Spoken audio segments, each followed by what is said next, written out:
Friends नमस्कार। And I am sure that आप एक अच्छी हेल्थ मेंटेन कर रहे हैं और आप मानसिक तौर पे और शारीरिक तौर पे स्वस्थ हैं।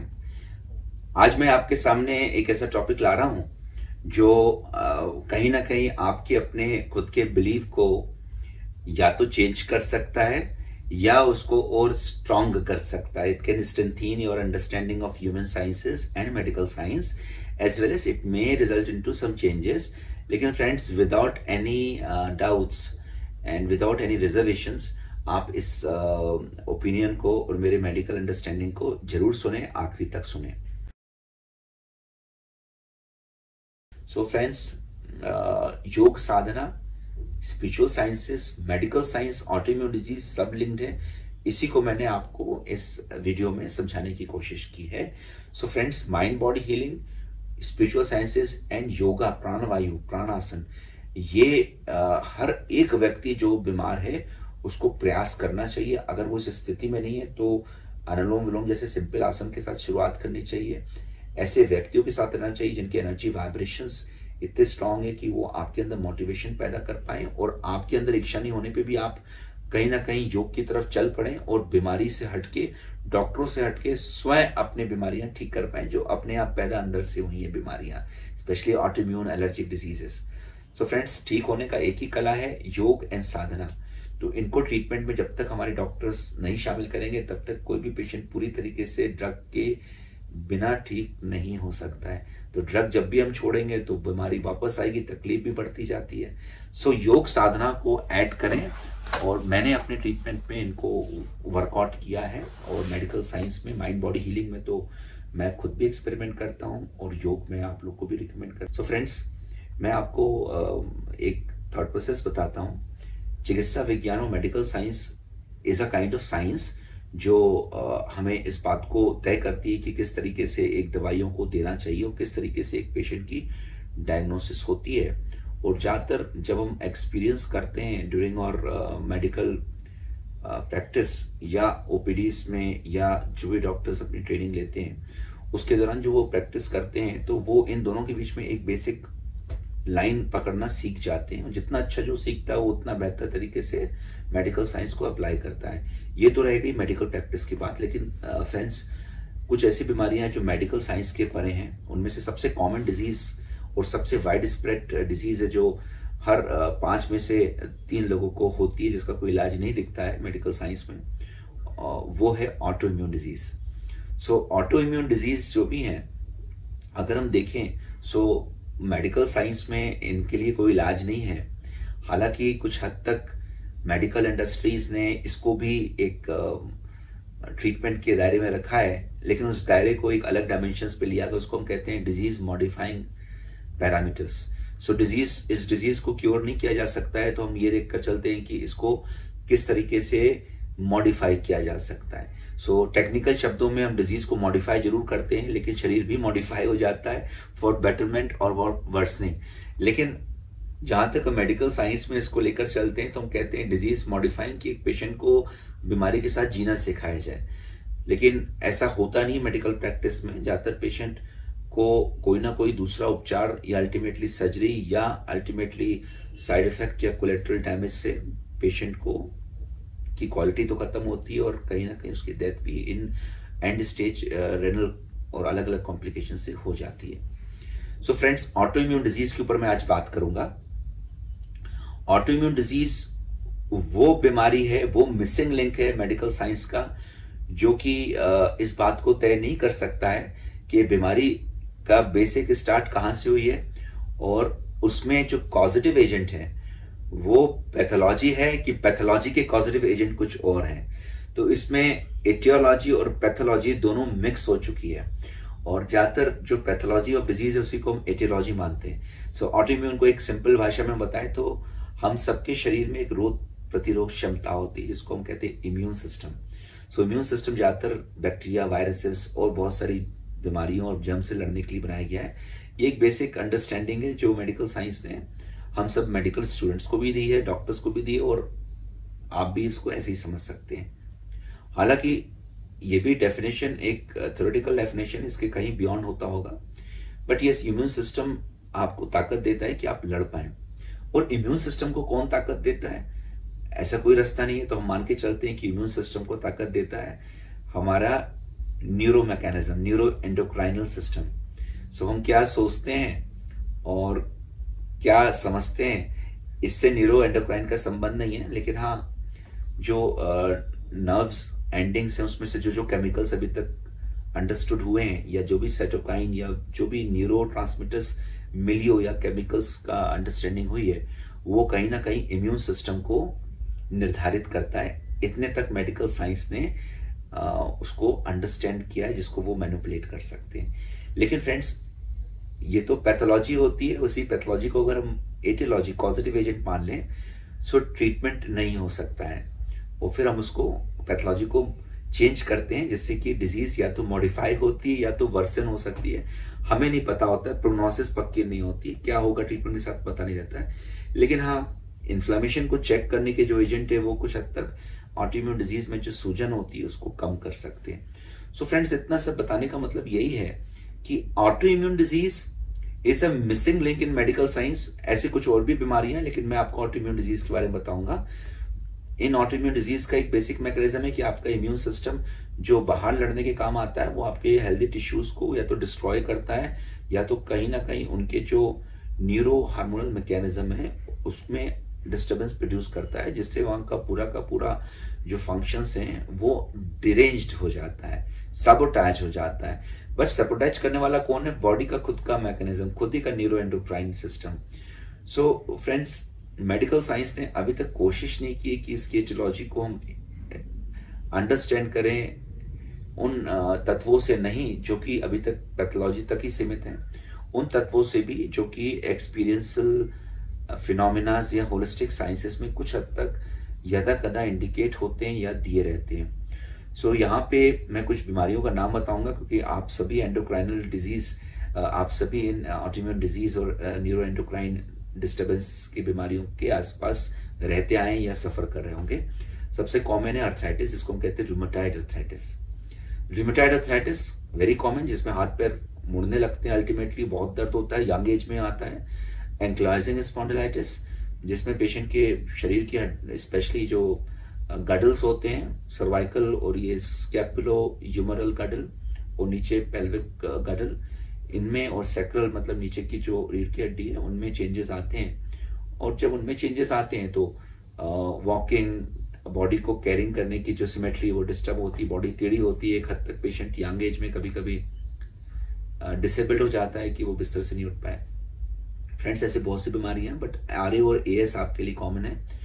मल्टीपल स्क्लेरोसिस जो कि न्यूरोजेनिक कंडीशन है, माइस्थीनिया ग्रेविस कुछ हद तक,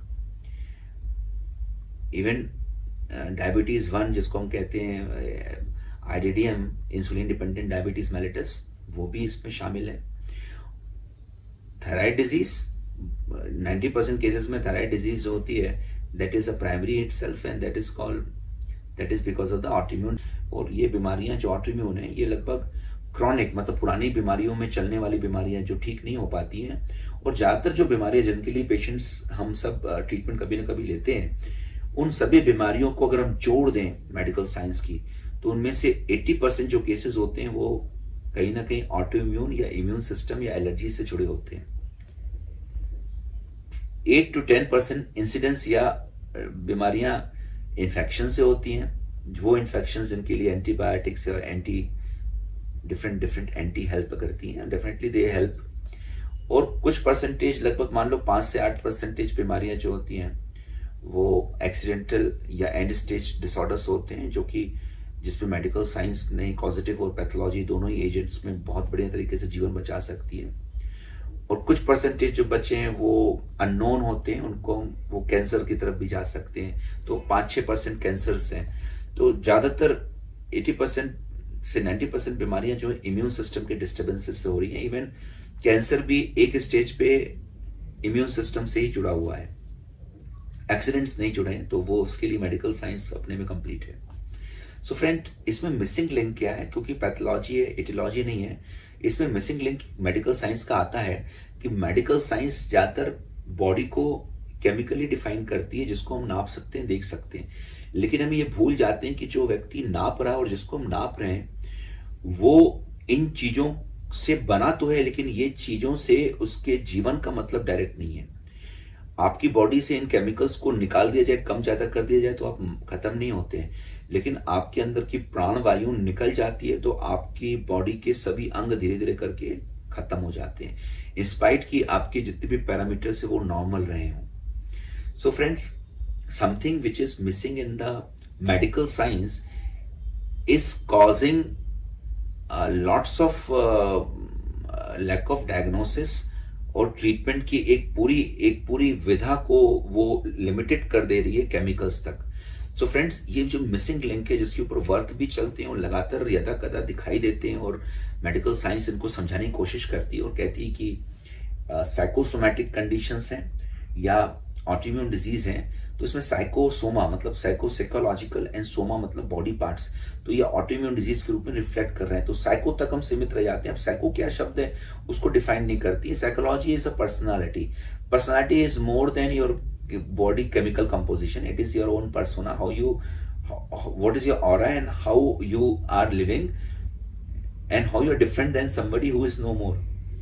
So ये जो aura होती है, इसके ऊपर वर्क जब तक नहीं होगा तब तक हम ऑटोइम्यून और बहुत सारी बीमारियों का जड़ तक नहीं पहुंच सकते हैं। सो होलिस्टिक मेडिसिन में इनके ऊपर वर्क किया गया, लेकिन साइंटिफिकली वर्क कम किया गया है, तो वो रिसर्च वर्क के अभाव में बहुत सारी बीमारियों को लाइन ऑफ एक्शंस होने के बावजूद भी पक्का नहीं है। सो यहां पे जो मिसिंग लिंक है वो है माइंड बॉडी सोल।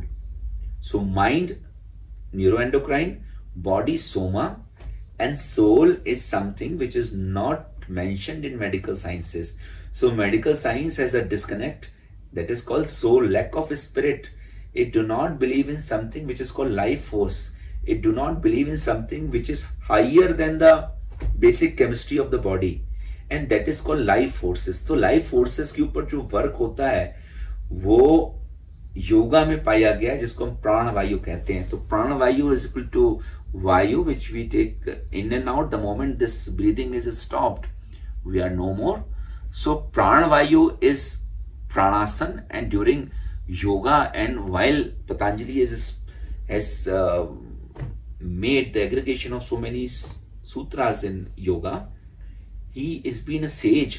तो वो एक तरह के ऋषि थे, साधु थे, जो कि लगातार अपने इंटरनल चेंजेस में इन्वॉल्व थे, जिसको हम कहते हैं साधना, साधक, या जो ईश्वर के पाने के रास्ते पे चल पड़ते हैं। वो कॉन्शियसनेस, सबकॉन्शियस और उसके बियॉन्ड सहस्रार चक्र तक जाते हैं। तो ऐसी स्थिति में वो लोग संग्रह करते हैं, लोगों की मदद के लिए वो ऐसी स्थिति को मेंटेन रखते हैं जिसमें वो पूरी तरीके से निष्क्रिय ना हो जाएं और ईश्वर में लगे। वो लोग संग्रह लोगों की हेल्प करने के लिए कुछ समय तक नॉर्मल स्टेज में रहते हैं, जब वो ऐसी बातें करते हैं जो ह्यूमन बीइंग की सफरिंग्स कम कर पाए। इसलिए हम कहते हैं कल्याणकारी आत्मा है। तो वो कल्याण में लगे रहते हैं। तो उनने उस सूत्रास लिखे थे, उस सूत्रास में उनने योगा के ऊपर बताया कि yoga is the union of yourself with the ब्रह्म तत्व ऑफ द स्पेस। सो इस स्पेस में जो ब्रह्म तत्व है उससे जब हम जुड़ते हैं तो योग कहलाता है। इस योग के अंतर्गत ही हम अपने प्राणवायु और प्राण, that is called life force, इनमें तालमेल कॉन्शियसली इंड्यूस कर सकते हैं। सो ये जो मिसिंग लिंक है मेडिकल साइंस का, जो बॉडी को केमिकल तक सीमित रखती है, ये कहीं ना कहीं बहुत सारी सफरिंग के लिए भी रिस्पॉन्सिबल है और बहुत सारे आइट्रोजेनिक या कोलेट्रल डैमेज के लिए रिस्पॉन्सिबल है। अब इस गोइंग स्लाइटली वेवर्ड, इस कालयुग में जब हम इतने फिजिकली ओरिएंटेड हो चुके हैं, भौतिक हो चुके हैं, तो क्या फर्क पड़ता है? एटलीस्ट एक आदमी बच रहा है और एक इतने बड़े इंस्टीट्यूशन है जिसके ऊपर हम ऑल इज वेल महसूस कर सकते हैं। लेकिन फ्रेंड्स, मैं तो कहता हूं कि ऑल इज वेल भी आप महसूस करिए एंड आप ऑल इज वेल हो भी जाइए, क्योंकि जब तक आप ऑल इज वेल महसूस करेंगे तब तक आप रियल वर्ल्ड में हेल्दी नहीं जी सकते हैं। लेकिन ऑल इज वेल जब आपका हो जाएगा तो आपकी आत्मा और बॉडी, जो WHO की डेफिनेशन है कि आपके बॉडी का समन्वय आपके समाज, मतलब आपके हायर गोल्स के साथ रहे। Higher goals is a goal of a higher self and that is called super conscious या आत्मा। जो कि ब्रह्मांड का पार्ट होता है। सो फ्रेंड्स, जब तक हम इन गोल्स को क्लियर नहीं करेंगे और जब तक हम इनके ऊपर वर्क नहीं करेंगे, तब तक हम अपने जीवन के गोल्स को क्लियर नहीं कर सकते। सो कहीं ना कहीं इन सेजेस ने हमें योग के द्वारा ये बताया है कि किस तरीके से आप अपने जीवन के भौतिक गोल्स और अपने जीवन के हायर गोल्स को आपस में संबंध बनाते हुए, इस पृथ्वी पे कल्याण के काम करते हुए, जो भी आपके अपने भौतिक वर्क हैं, आपके जो भी इंपॉर्टेंट वर्क है उनको करें, अपनी हेल्थ को मेंटेन रखें, which is the temple of your soul. और उसके लिए उन्होंने योग के सूत्र बताए। So yoga works on the principles of higher divine energies, और यही इन्हीं को एनर्जी मेडिसिन के रूप में भी अंडरस्टैंड कर सकते हैं। रिसर्च वर्क की जरूरत है जिसमें मेडिकल साइंस को भी सामने आना चाहिए। सो एनर्जी मेडिसिन में क्या आते हैं? रेकीज हैं, बहुत से सिस्टम्स हैं जिसमें एनर्जीज के ट्रांसफरेंस और ट्रीटमेंट और पेशेंट की हीलिंग से जुड़े हुए हैं। They all to be aggregated and then be given a scientific link so that they can be utilize as a integrated front. Homeopathy एक बहुत ही नॉन मेडिकल सिस्टम है जिसको हैनीमैन ने बहुत पहले डिफाइन किया था। ये भी subtle vital dynamics like principle के ऊपर वर्क करता है। वाइटल डायनामिक्स को उन्होंने लाइफ फोर्स आज से 200 साल पहले, 300 साल पहले डिफाइन किया था 17th सेंचुरी में। उनमें डॉक्टर हैनीमैन, जो बेसिकली एक उस समय के एलोपैथिक डॉक्टर या मॉडर्न साइंस के डॉक्टर थे, उन्होंने बहुत ही क्रूड तरीके की मेडिकल साइंस को देखा था उस समय की। तो उन्होंने बोला था इसके हायर गोल्स की उनको समझ थी, तो उन्होंने उसके ऊपर वर्क किया। और फिर उन्होंने बोला कि भाई जरूरी नहीं कि ड्रग्स केमिकल फॉर्म में ही काम करे, अगर हम ड्रग्स को किसी तरीके से उस लेवल तक पहुंचा दें जहां पे वो अपने सूक्ष्म पार्ट में चले जाए, जैसे बॉडी का सूक्ष्म पार्ट जो दिख नहीं सकता वो आत्मा है, जो दिख रहा है वो शरीर है, ऐसे जो केमिकल्स होते हैं उनका अगर केमिकल पार्ट से हटके उसके हायर लेवल पे चले जाए तो वो और अच्छा वर्क कर सकती है। तो उनने इसको एक पॉस्टुलेशन के रूप में इसको अंडरस्टैंड किया और उन्हें लॉ ऑफ मिनिमम डोजिंग दिया। और इसमें उन्होंने तरीका बताया कि किस तरीके से किसी डोज को, केमिकल्स को कम करके वहां तक पहुंचा जा सकता है जहां पे केमिकल प्रॉपर्टी तो उसका जो केमिकल एवोगाड्रोस या फिजिकल जो प्रेजेंस है वो तो जीरो हो जाए, लेकिन उसकी प्रॉपर्टी जीरो ना हो। तो ये उस समय का एक बहुत ही एडवांस स्टेप था और इसके ऊपर अभी भी रिसर्च वर्क होनी है और हो भी रही है कि किस तरीके से वो मेडिसिन के डायनामिक एक्शन से वो एक्ट करती है बॉडी के ऊपर। लेकिन अभी फिलहाल ये इंपॉर्टेंट है कि वो एनर्जी लेवल्स को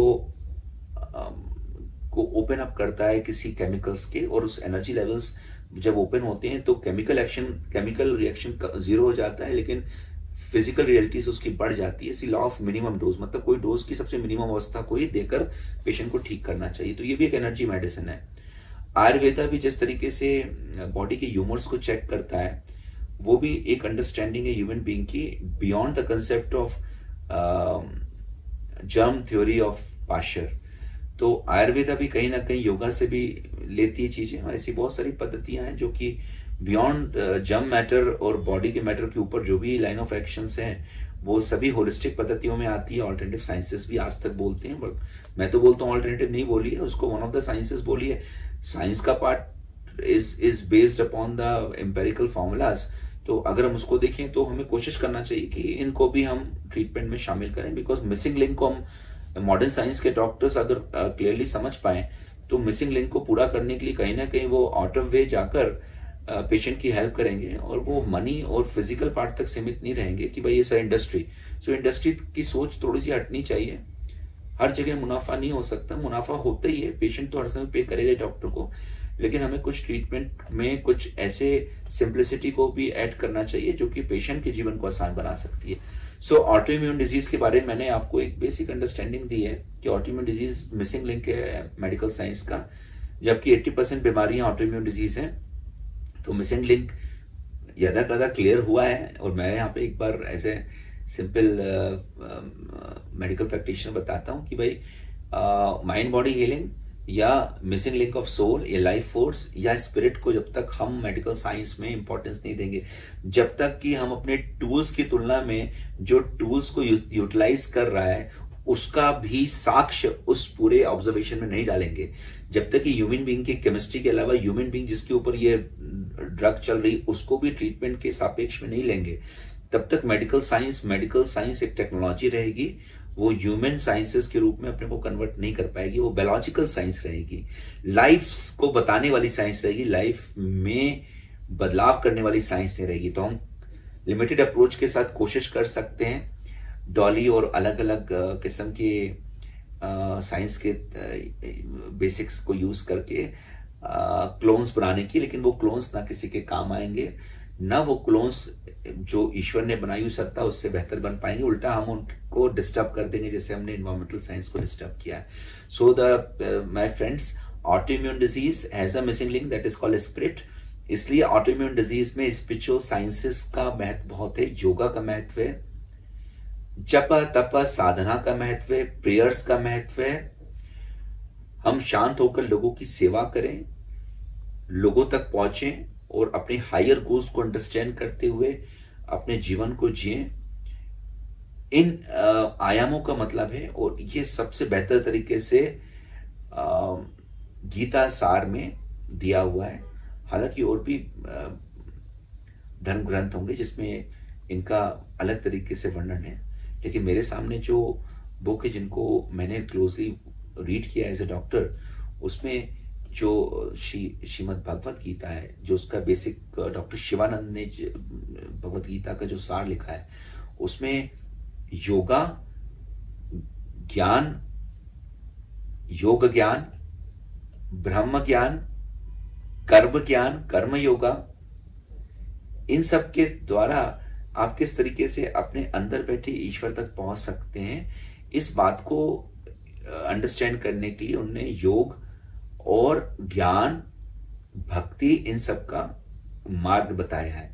और जब आप अंदर की तरफ जाते हैं तो एक्चुअली में आप सोल को, दैट मीन सुपर कॉन्शियस को टच कर रहे हैं। Super conscious is a part of Brahma, जो इस पृथ्वी पे जो उसका रचयिता है, जिस भी नाम से हम बुलाएं, वो जो ब्रह्म तत्व है, जो कि आज के डेट में बायोफोटोन्स और क्वांटम फिजिक्स का भी एक एम है, वो इस ब्रह्म तत्व के ऊपर वर्क कर रहा है, जिसको शिवा फिजिक्स कहते हैं। ये गीता सार में क्लियर दिया हुआ है। तो कहीं ना कहीं डॉक्टर्स जो इस मिसिंग लिंक को देखते हैं, उनकी मेडिकल साइंस में या आने वाली मेडिकल साइंस में योग, spiritual sciences, Sadhana and this भक्ति, और सबसे अच्छा साइंटिफिक योग इज कर्म योग, कर्म योगी एंड योग साधना, यम नियम, इन सब का महत्व जब तक कि डॉक्टर्स को नहीं बताया जाएगा, तब तक वो पेशेंट को सिंपलिस्टिक वे नहीं बता पाएंगे कैसे वो पेशेंट की बीमारियां ठीक कर सकते हैं।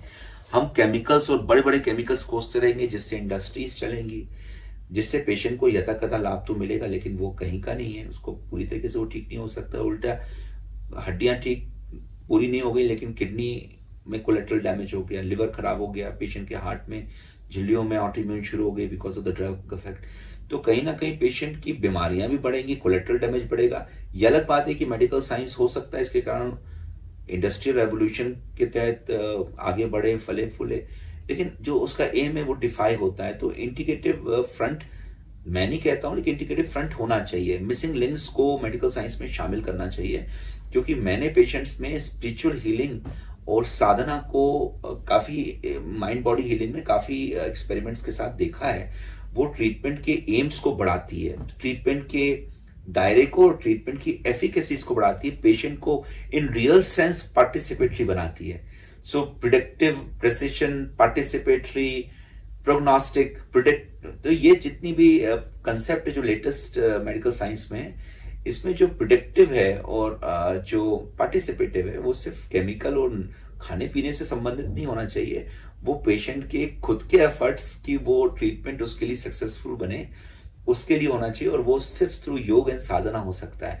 Missing link is spirit. अगर स्पिरिट को हम मिसिंग लिंक के रूप में या लाइफ फोर्स को नहीं मानेंगे मेडिकल साइंस में, तो कभी भी हम मेडिकल साइंस में इसको इंट्रोड्यूस नहीं कर पाएंगे, and the laws will be the human kingdom. So friends, I am sure कि इन बातों को आप समझ पाएंगे, और बहुत से डॉक्टर्स उसको सुन रहे होंगे। हालांकि उनको अगर पसंद नहीं है तो भी उनको ज़रूर समझना चाहिए इस बात को, क्योंकि इसमें मेरा कोई पर्सनल फेवर नहीं है, ना मैं कोई रिकमेंड कर रहा हूँ आपको कि आप ट्रीटमेंट लें मुझसे। लेकिन एक डिस्कशन मैंने ओपन किया है एज ए साइंटिफिक पर्सन, क्योंकि मैं चिकित्सा और पेशेंट से जुड़ा हूँ और मैंने मेडिकल साइंस में मॉडर्न साइंस को भी उतने इंटरेस्ट के साथ पढ़ा है जितना मैंने आयुष सिस्टम्स पढ़े हैं। बीइंग ए आयुष प्रैक्टिशनर, मैं इन दोनों को, बीइंग ए साइंटिफिक स्टूडेंट, हम तो साइंस के स्टूडेंट शुरू से रहे हैं, तो वो तो मेरा क्लियर रहा है, मेडिकल साइंस क्लियर रहा है, और आयुष की सिस्टम्स अब समय की प्रैक्टिस के साथ मुझे समझ में आ रहा है कि इस तरीके से होलिस्टिक मेडिसिन एक्चुअली में हेल्थ को उस गोल तक पहुंचा सकती है जो WHO का इन एक्चुअल प्रैक्टिस ये एलोपैथिक अकेले नहीं पहुंचा सकती, चाहे आप करोड़ों रुपए और बड़े बड़े डिपार्टमेंट खोल दें, बट कोविड जैसी बीमारियां चेंज होकर आती रहेंगी, आप नई नई वैक्सीन्स लगाते रहेंगे, लेकिन जब भी वो आएंगी तो बहुत सारे लोग खत्म होंगे। जब तक आप उसकी तैयारी करेंगे कोई दूसरी बीमारी आएगी।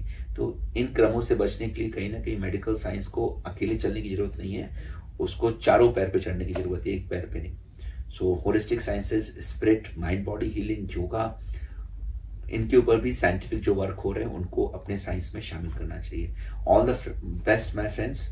आपके अंदर बैठे ईश्वर को मैं पुनः नमन करता हूँ। आप सभी स्वस्थ रहें, योग करें और यम नियम का पालन करें। All the best.